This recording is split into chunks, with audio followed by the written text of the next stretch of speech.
नमस्ते Australia.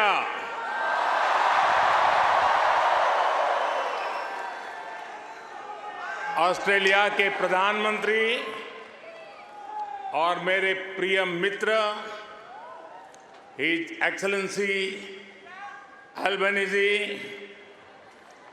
Australia के पूर्व प्रधानमंत्री His Excellency Scott Morrison,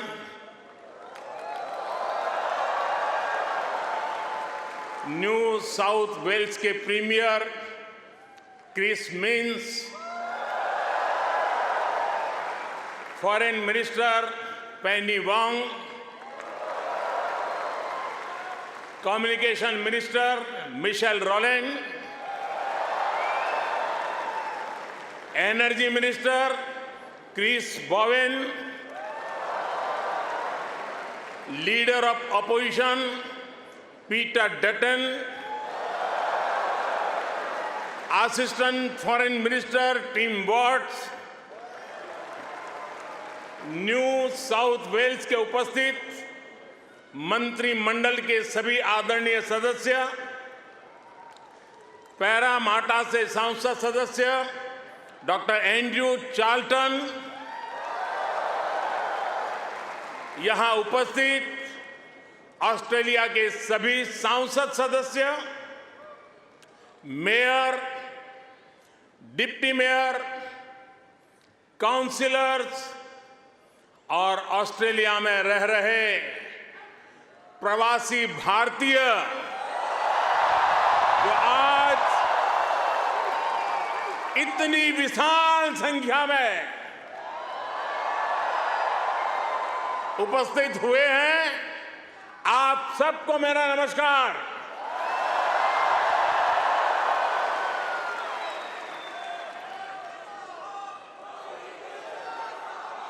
First of all, I acknowledge the traditional custodians of the lands that we are meeting here on today. I pay my respect to their elders, past, present, and emerging. I also celebrate all First Nations people who may be with us today. Friends, मैं जब 2014 में आया था तो आपसे एक वादा किया था।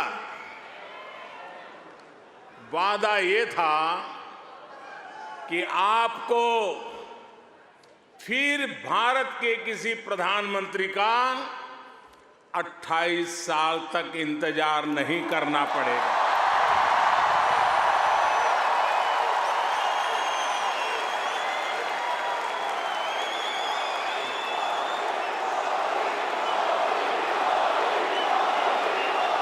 तो लीजिए, यहां सिडनी में इस ऐना में मैं फिर हाजिर हूं और मैं अकेला नहीं आया हूं। प्रधानमंत्री अल्बनीज़ी भी मेरे साथ आए हैं। मिस्टर प्राइम मिनिस्टर, अपने बहुत व्यस्त कार्यक्रम में से हम सभी के लिए आपने समय निकाला है। ये हम भारतीयों के प्रति आपके स्नेह को दर्शाता है। आपने जो अभी कहा वो दिखाता है कि ऑस्ट्रेलिया के मन में भारत के प्रति कितना प्रेम है। इसी वर्ष मुझे प्रधानमंत्री जी का भारत की धरती पर अहमदाबाद में स्वागत करने का अवसर मिला था।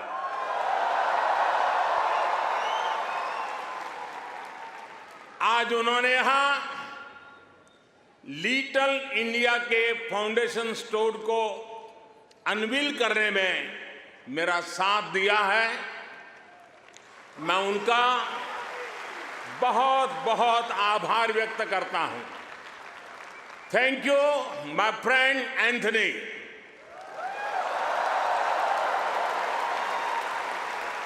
ये लिटिल इंडिया ऑस्ट्रेलिया के विकास में भारतीय समुदाय के योगदान का भी एक रिकॉग्निशन है। मैं न्यू साउथ वेल्स के प्रीमियर, पैरामाटा शहर के मेयर, डिप्टी मेयर और काउंसिलर्स को इस विशेष सम्मान के लिए धन्यवाद देना चाहता हूं। साथियों, मुझे खुशी है कि न्यू साउथ वेल्स में प्रवासी भारतीय समुदाय से कई लोग सार्वजनिक जीवन में सक्रिय भागीदारी कर रहे हैं, अपनी पहचान बना रहे हैं।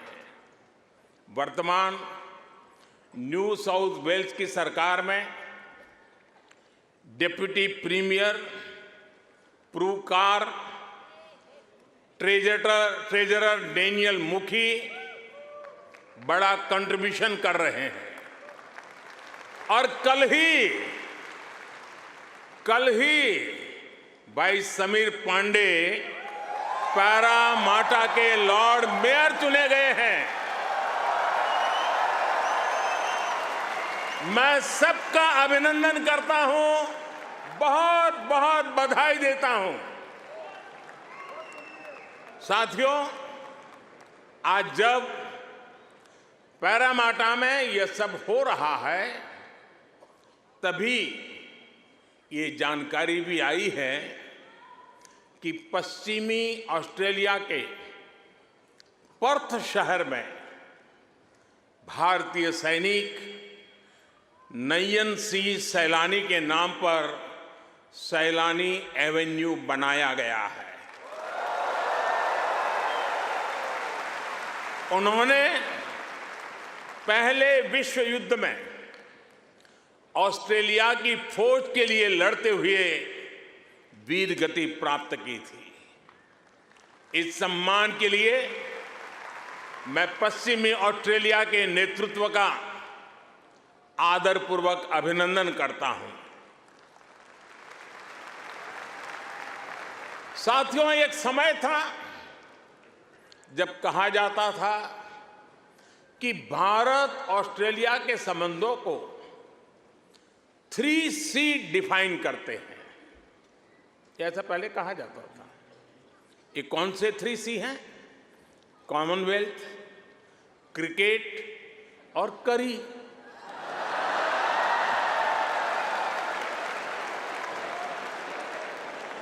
इसके बाद कहा गया कि भारत ऑस्ट्रेलिया के संबंध 3D पर आधारित है।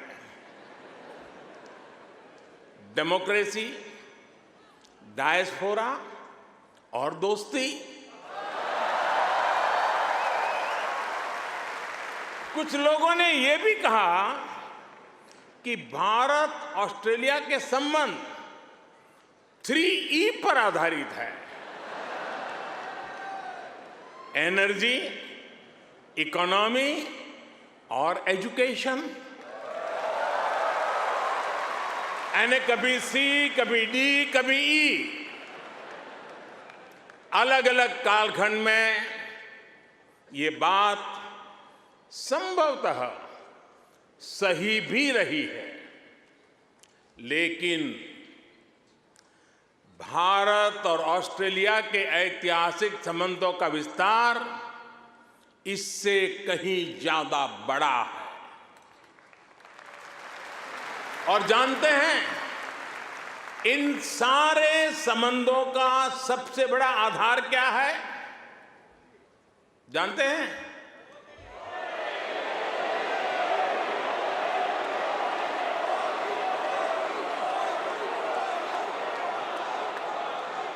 जी नहीं, सबसे बड़ा आधार है म्यूचुअल ट्रस्ट और म्यूचुअल रिस्पेक्ट।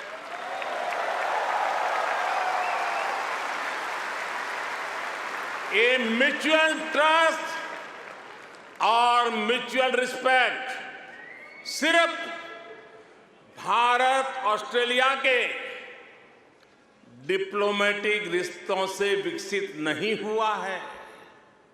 इसकी असली वजह है, इसकी असली ताकत है आप ऑस्ट्रेलिया में रहने वाले हर एक भारतीय। आप उसकी असली ताकत है। इसकी असली वजह है ऑस्ट्रेलिया के 2.5 करोड़ से ज्यादा सिटीजन्स। साथियों, हमारे बीच भौगोलिक दूरी जरूर है, लेकिन हिंद महासागर हमें आपस में जोड़ता है। हमारी जीवन शैलियां भले अलग अलग हो, लेकिन अब योगा ये भी हमें जोड़ता है। क्रिकेट से तो हम ना जाने कब से जुड़े हुए हैं, लेकिन अब टेनिस और फिल्में भी हमें जोड़ रही है। हमारे यहां खाना बनाने का तरीका भले अलग अलग है, लेकिन अब मास्टर शेफ हमें जोड़ता है।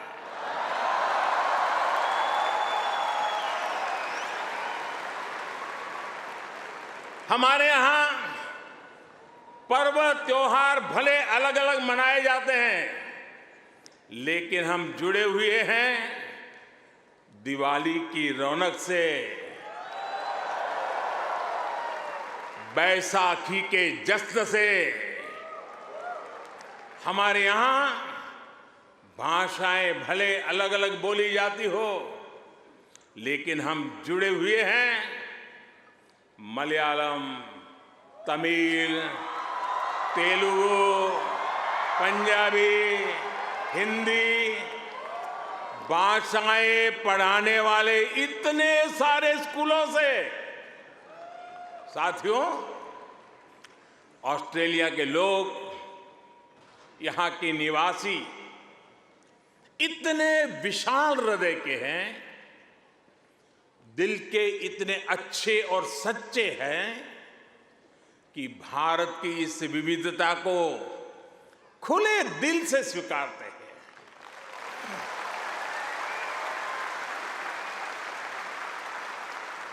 और यही वजह है कि पैरामाटा स्क्वायर किसी के लिए परमात्मा चौक बन जाता है।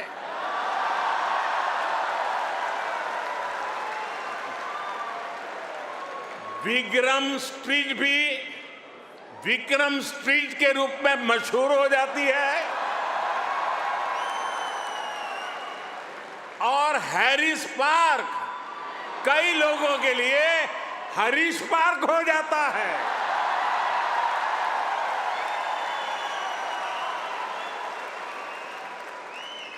वैसे मैंने सुना है कि हैरिस पार्क में चटका की चाट,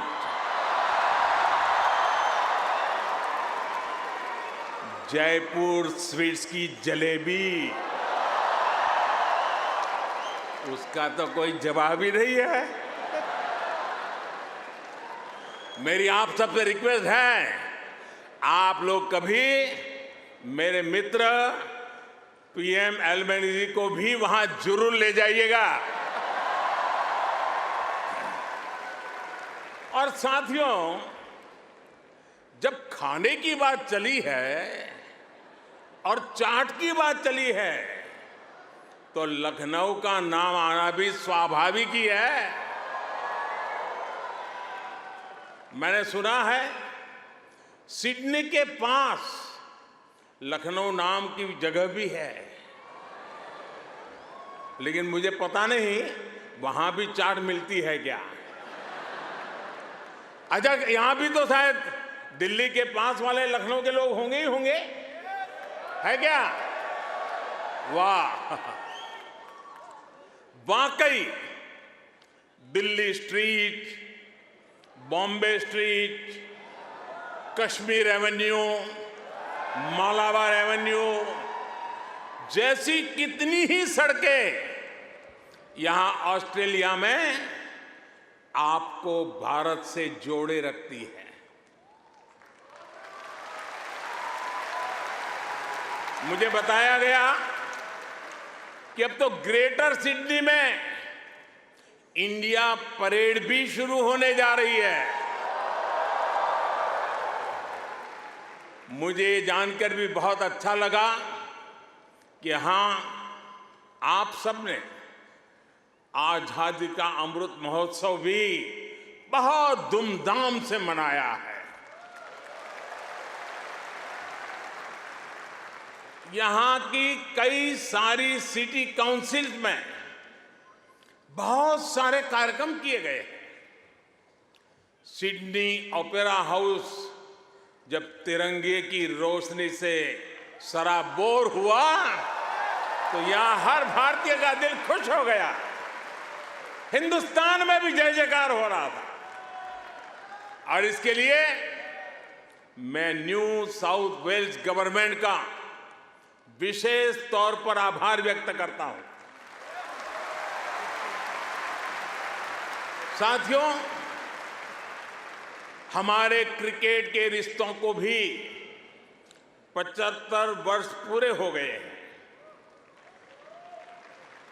क्रिकेट की फील्ड पर मुकाबला जितना रोचक होता है, उतनी ही गहरी ऑफ द फील्ड हमारी दोस्ती है। इस बार तो ऑस्ट्रेलिया की अनेक विमेन क्रिकेट प्लेयर भी पहली बार भारत में आईपीएल खेलने आई थी।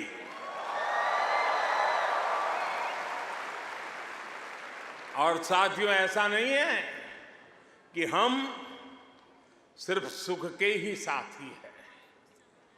अच्छा दोस्त तो सुख का तो साथी होता है, दुख का भी साथी होता है।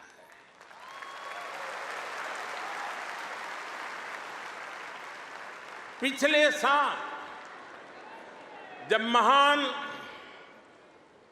शेन वॉर्न का निधन हुआ तो ऑस्ट्रेलिया के साथ कोटि कोटि भारतीयों ने भी शोक मनाया।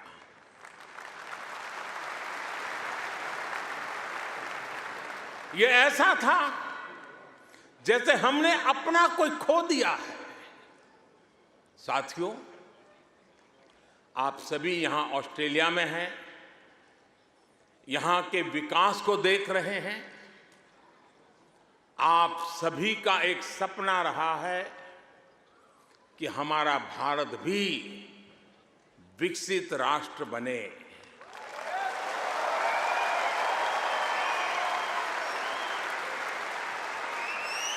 है ना आपका सपना? है ना आपका सपना? है ना आपका सपना? जो सपना आपके दिल में है, वो सपना मेरे दिल में भी है। ये मेरा भी सपना है। 140 करोड़ भारतीयों का सपना है। साथियों, भारत के पास सामर्थ्य की कमी नहीं है। भारत के पास संसाधनों की कमी भी नहीं है। आज दुनिया की सबसे बड़ी और सबसे युवा टैलेंट फैक्ट्री जिस देश में है, वो है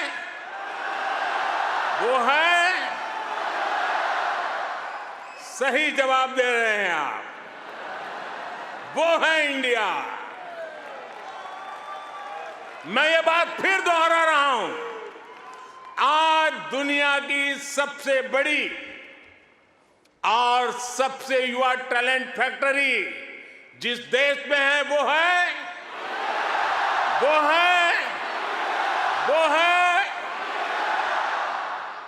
और अब मैं आपके सामने ऐसे ही कुछ फैक्ट रखूंगा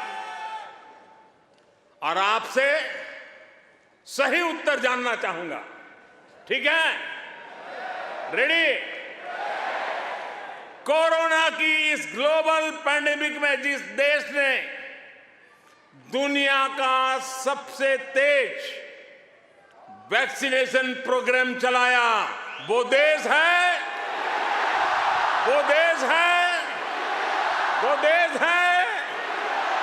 आज जो देश दुनिया की फास्टेस्ट ग्रोइंग लार्ज इकोनॉमी है, वो है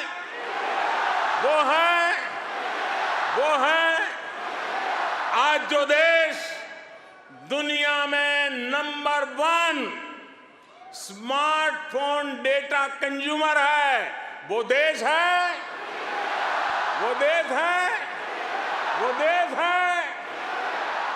आज जो देश फिनटेक एडॉप्शन रेट में नंबर 1 है, वो देश है।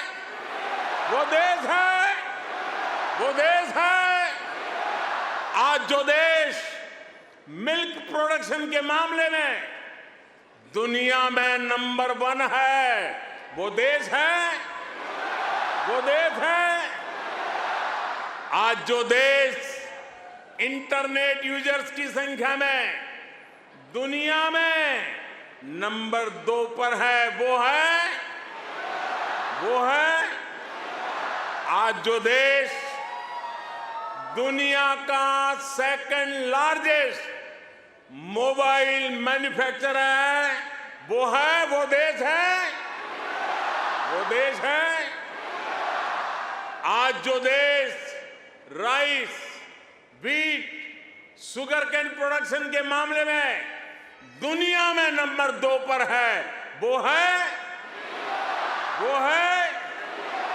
आज जो देश फ्रूट और वेजिटेबल प्रोडक्शन में दुनिया में नंबर 2 पर है, वो है। आज जिस देश में दुनिया का तीसरा सबसे बड़ा स्टार्टअप इकोसिस्टम है, वो है दुनिया का तीसरा सबसे बड़ा ऑटोमोबाइल मार्केट जिस देश में है, वो देश है दुनिया का तीसरा सबसे बड़ा सिविल एविएशन मार्केट जिस देश में है, वो देश है। और अब जो देश अगले 25 साल में विकसित होने के लक्ष्य के साथ आगे बढ़ रहा है, वो देश है। साथियों, आज IMF भारत को ग्लोबल इकोनॉमी का ब्राइट स्पॉट मानता है। वर्ल्ड बैंक का विश्वास है कि ग्लोबल हेडविंड्स को अगर कोई चुनौती दे रहा है तो वो भारत है। आज दुनिया के कई देशों में बैंकिंग सिस्टम पर संकट है, लेकिन दूसरी तरफ भारत के बैंकों की मजबूती की आज चारों तरफ प्रशंसा हो रही है।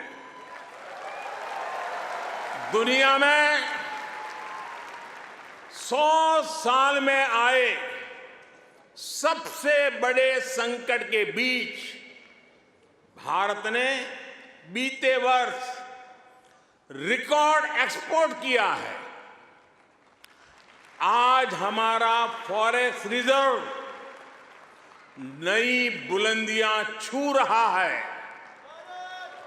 फ्रेंड्स,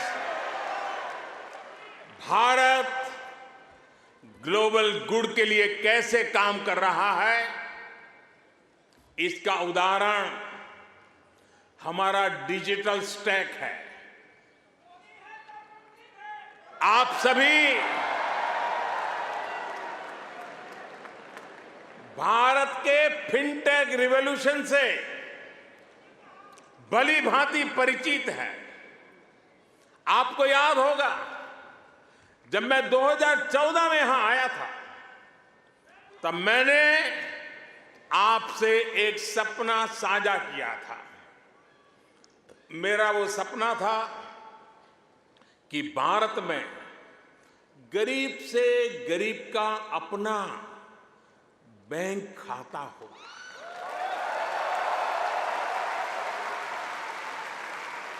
आपको गर्व होगा दोस्तों, आपको गर्व होगा कि पिछले 9 वर्ष में हमने करीब 50 करोड़ भारतीयों के यानी करीब 500 मिलियन बैंक अकाउंट खोले हैं।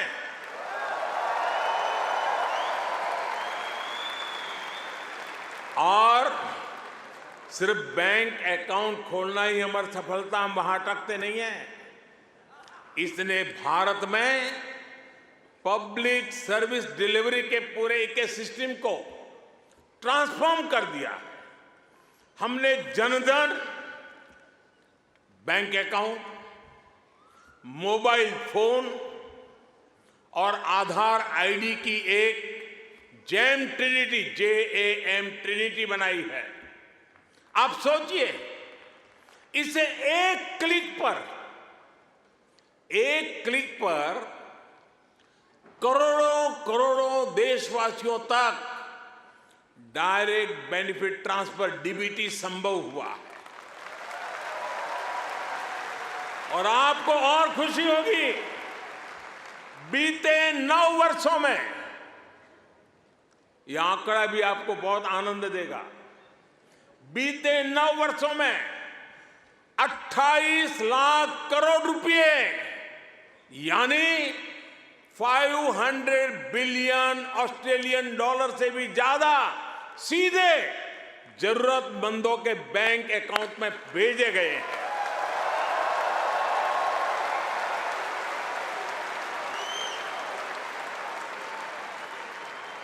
कोरोना के समय में बहुत से देशों को अपने नागरिकों को पैसे भेजने में मुश्किल आई थी, लेकिन भारत उन देशों में था जो एक क्लिक पर ये काम पलकों में कर रहा था।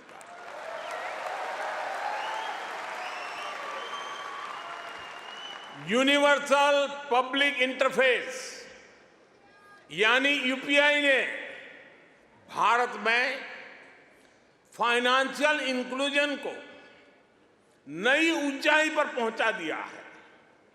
आज दुनिया के 40% रियल टाइम डिजिटल पेमेंट्स अकेले भारत में होते हैं।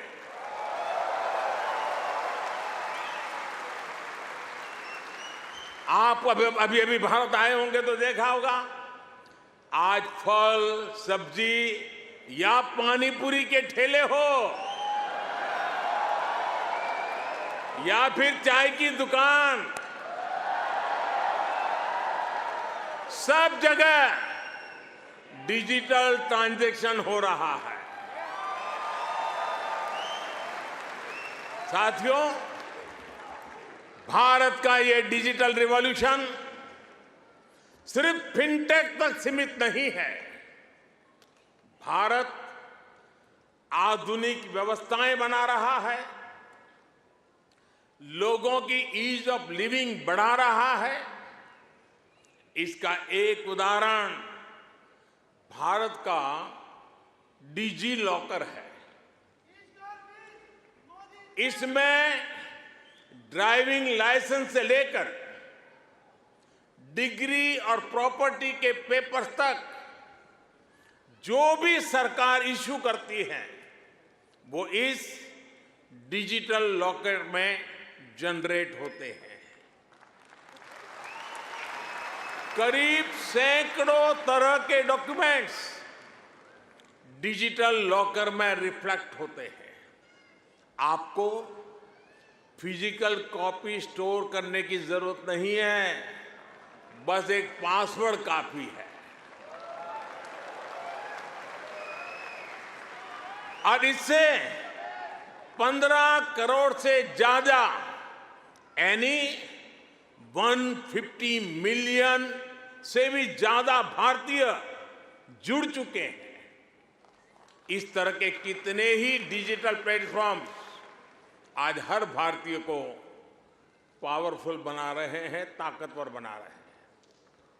साथियों, आज भारत के हर कदम, हर उपलब्धियों के बारे में दुनिया जानना चाहती है। आज की दुनिया जिस वर्ल्ड ऑर्डर की तरफ जा रही है, जिन संभावनाओं को तलाश रही है, उसमें ये स्वाभाविक भी है। भारत हजारों वर्षों की जीवंत सभ्यता है। भारत मदर ऑफ डेमोक्रेसी है।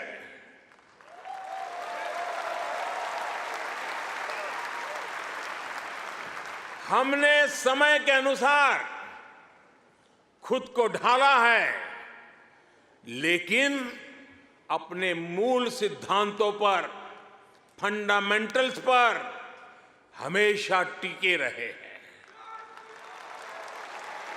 हम राष्ट्र को भी एक परिवार के रूप में देखते हैं और विश्व को भी एक परिवार मानते हैं। वसुधैव कुटुंबकम। और इसलिए जब भारत अपनी G20 प्रेसिडेंसी की थीम तय करता है तो कहता है अपने आदर्शों को जीने का उसका स्वभाव देखिए। G20 प्रेसिडेंसी में भारत कहता है one earth, one family, one future.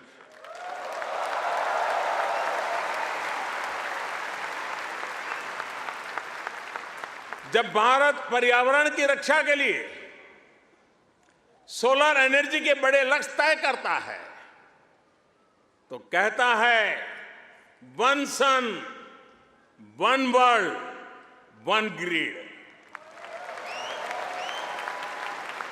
जब भारत वैश्विक समुदाय के स्वस्थ रहने की कामना करता है तो कहता है one earth, one health.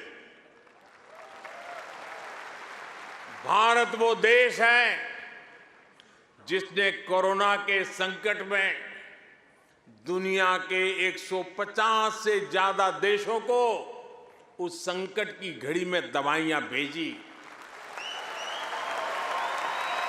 Bharat वो देश है जिसने 100 से अधिक देशों को मुफ्त वैक्सीन भेजकर करोड़ों करोड़ों लोगों का जीवन बचाया। कोरोना के समय में आपने भी यहां जिस सेवा भावना से काम किया वही हमारी संस्कृति की विशेषता है।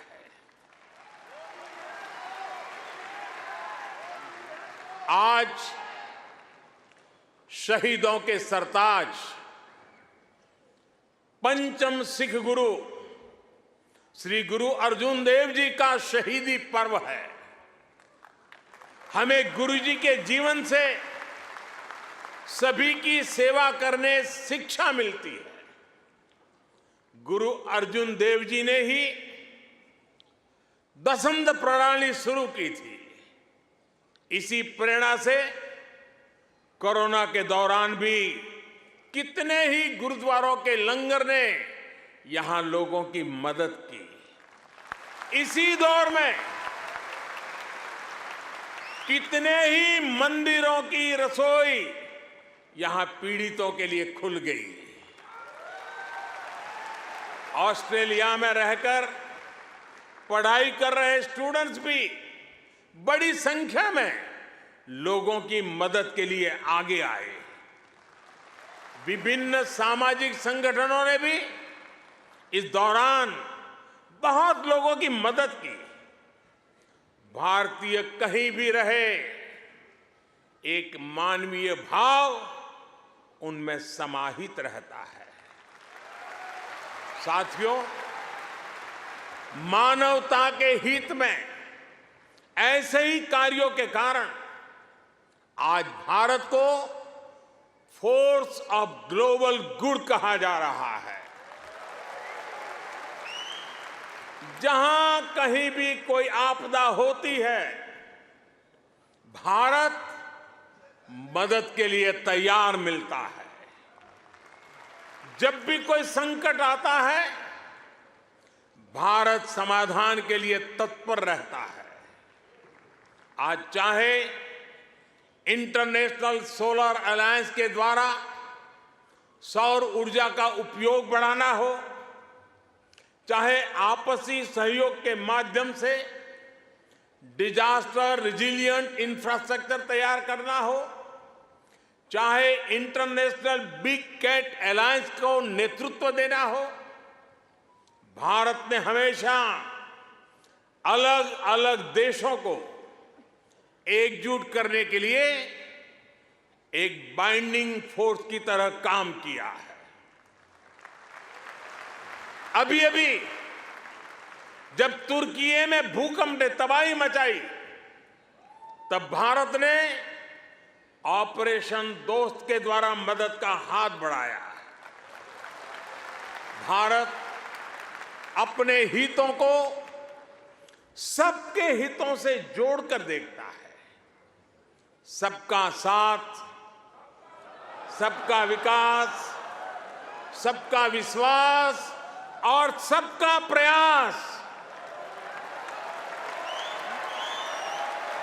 ये हमारी डोमेस्टिक गवर्नेंस का भी आधार है और ग्लोबल गवर्नेंस के लिए भी यही विजन है।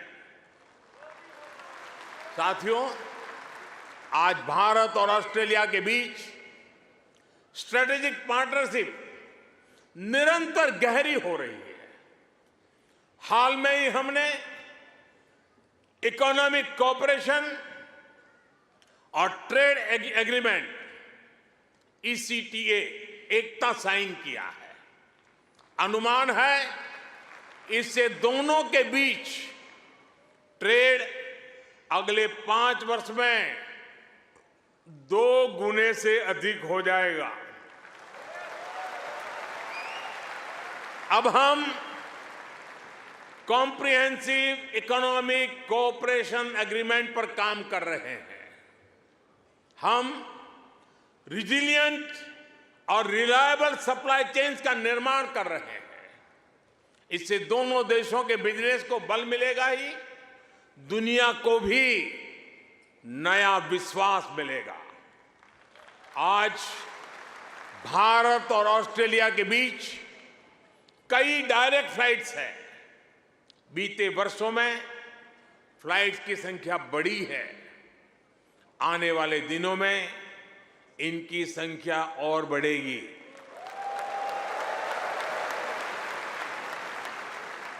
एक दूसरे की डिग्रियों को मान्यता देने को लेकर भी दोनों देश आगे बढ़े हैं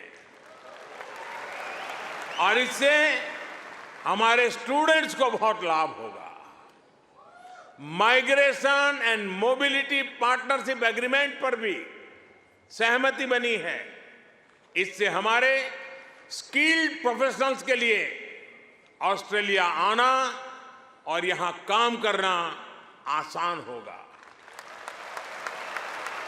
और साथियों, आज जब मैं आपके बीच आया हूं तो एक घोषणा भी करने जा रहा हूं।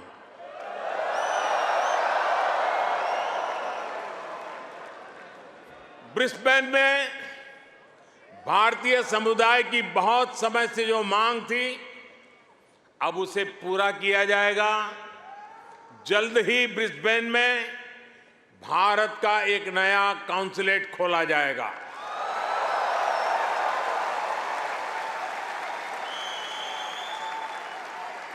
फ्रेंड्स, भारत और ऑस्ट्रेलिया की गहरी होती पार्टनरशिप मां भारती में आस्था रखने वाले प्रत्येक व्यक्ति को सशक्त करेगी।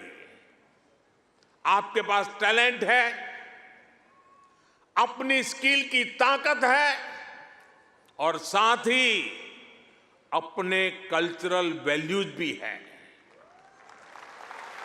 ये वैल्यूज आपको ऑस्ट्रेलिया के लोगों के साथ घुल मिलकर रहने में बड़ी भूमिका निभाते हैं। मैं कल ही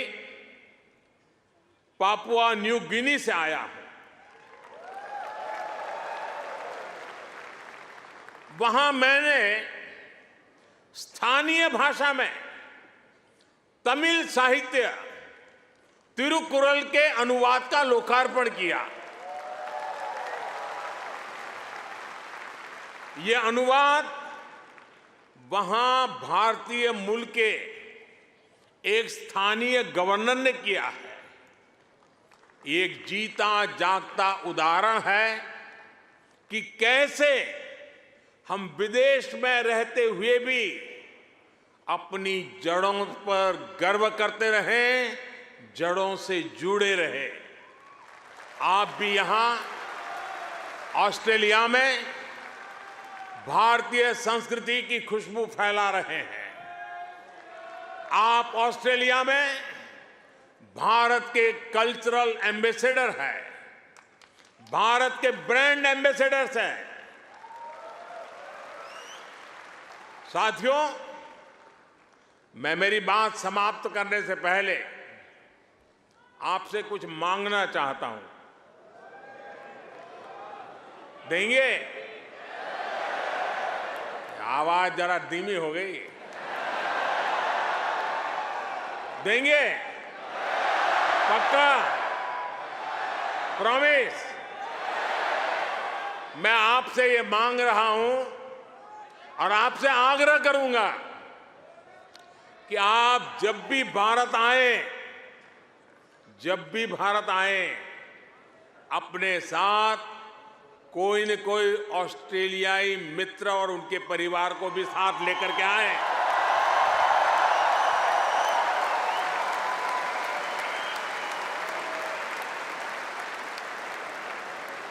इससे उन्हें भारत को समझने का, जानने का और ज्यादा बेहतर मौका मिलेगा। आप इतनी बड़ी तादाद में आए, लंबे अरसे के बाद आपको मिलने का मौका मिला। आप सब बहुत स्वस्थ रहिए, खुश रहिए, आनंद से रहिए। एक बार फिर से आप सभी का बहुत बहुत धन्यवाद।